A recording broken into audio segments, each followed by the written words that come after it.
Hello' guys, কি খবৰ? সকলোৱে নিশ্চয় ভালে আছে, ময়ো ভালে আছোঁ।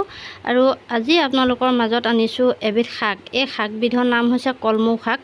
আৰু এই কলমৌ শাকৰ কি আচৰিত গুণ আছে বা কি আচৰিত কাম কৰিব পাৰে, কি ৰোগৰ নিৰাময় আছে, সকলো ভাল ধৰণে জানি লওঁ।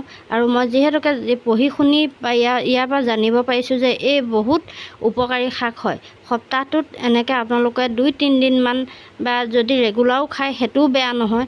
আপোনালোকে আহক, এই ভিডিঅ'টো আৰম্ভ কৰোঁ আৰু এই ভিডিঅ'টো চাই আপোনালোকে উপকৃত হ'ব আৰু মোক আগুৱাই যোৱাত আপোনালোকে সহায় কৰিব বুলি ভাবিছোঁ। আৰু এই ভিডিঅ'টো আপোনালোকে একেবাৰে স্কিপ নকৰাকৈ শেষলৈকে চাব। হৰমনৰ বিসংগতিনাশক হৈছে কলমৌ শাক। কলমৌ শাকে লিভাৰৰ বিষাক্ত পদাৰ্থ দেহৰ পৰা ওলাই যোৱাত সহায় কৰে বুলি মানুহৰ বিশ্বাস আছে। যিসকল ব্যক্তিৰ গেছ আৰু এচিডিটি আছে সেইসকল ব্যক্তিয়ে এই শাকবিধ বুলিয়ে নহয়, সকলো ধৰণৰ শাক খোৱাৰ উপযোগীও নহয়। পৰাপক্ষত এই শাকবিলাক নোখোৱাকৈ থাকিলে ভাল। যিসকল ব্যক্তিৰ চকুৰ ৰশ্মি কম সেইসকল ব্যক্তিয়ে কলমৌ শাক দৈনিক খাব লাগে আৰু খালে অলপ হ'লেও উপশম পাব বুলি কলমৌ শাকে ৰোগ প্ৰতিৰোধ ক্ষমতা অটুটকৈ বঢ়াই ৰাখে।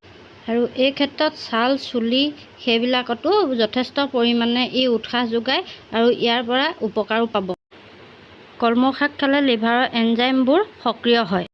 উচ্চ ৰক্তচাপ, কলেষ্ট্ৰল, মেদবহুলতাৰ আদিত এই কলমৌ শাক উপকাৰী হয়, কাৰণ এই কলমৌ শাকবিধ এবিধ আঁহজাতীয় খাদ্য।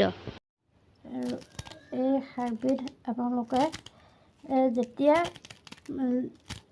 প্ৰেগনেঞ্চিৰ সময়ত এই শাকবিধ খালে আইৰণৰ পৰা বহু উপকাৰ পায় আৰু আইৰণ থাকে এই শাকবিধত।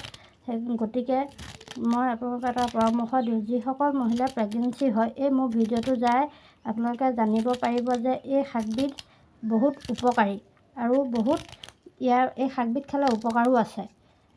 এই কলমৌ শাকত আছে ABC এণ্টিঅক্সিডেণ্ট ভিটামিন।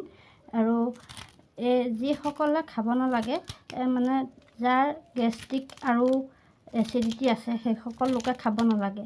আৰু প্ৰথম কথা হৈছে যে যেতিয়া মহিলা বা ছোৱালী যিসকলৰ মাহেকীয়া সমস্যা থাকে তেওঁলোকৰ এই শাকবিধ খালে বহু উপকাৰ পায়।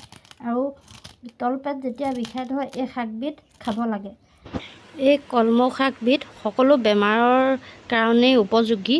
আৰু যিহেতুকে এটা সুস্বাস্থ্য পাবলৈ গ'লে আমি সপ্তাহত 2-3 দিনকৈ হ'লেও আমি বন শাক খোৱাটো বেছি প্ৰয়োজনীয়তা বোধ কৰোঁ। যিহেতুকে এই কলমৌ শাকত বা বন শাকত কোনো ৰাসায়নিক দ্ৰব্যৰ প্ৰয়োজন নহয়, গতিকে ভাল। অকল কলমৌ শাকেই নহয়, সকলো ধৰণৰ বন পাচলিয়ে প্ৰাকৃতিক উৎস হয়। এটা বন পাচলি খাবই লাগে। যিসকল ব্যক্তিৰ পাইলছ আছে, পাইলছৰ কাৰণে এইটো এটা মহৌষধ হয় আৰু সকলো ব্যক্তিয়ে এই শাকবিধ খাব পাৰে। জণ্ডিছ, ধাতু ৰোগ এই সকলো ৰোগৰ কাৰণে কলমৌ শাকটো অতি প্ৰয়োজনীয় বোধ। আৰু এয়া মই কলমৌ শাকৰ ভাজিয়ে বনাইছোঁ, যিহেতুকে জুইত বনাইছোঁ আৰু অলপ সিজিবলৈ টাইমো লাগে। আৰু এটা ঔষধি গুণমুক্ত হয় জুইত বনালে, যিহেতুকে গেছৰ সিমান এটা ভালো নালাগে, খাবলৈ টেষ্টফুল হ'ব লাগিব। আৰু ইয়াত আদা নহৰু দিব পাৰে। আৰু যিসকল যেতিয়া মহিলা ল'ৰা ছোৱালী জন্ম হোৱাৰ পিছত নাড়ী শুকাবৰ কাৰণে এই শাকটো খাবলৈ দিয়া হয়।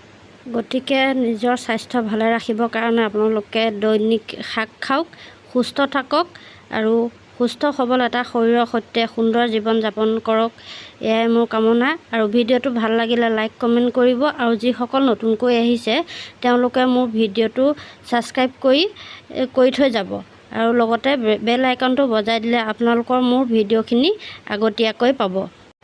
আপোনালোকৰ মৰম আৰু আশীৰ্বাদতে অলপ দূৰ মোক আগুৱাই যোৱাত সহায় কৰিব।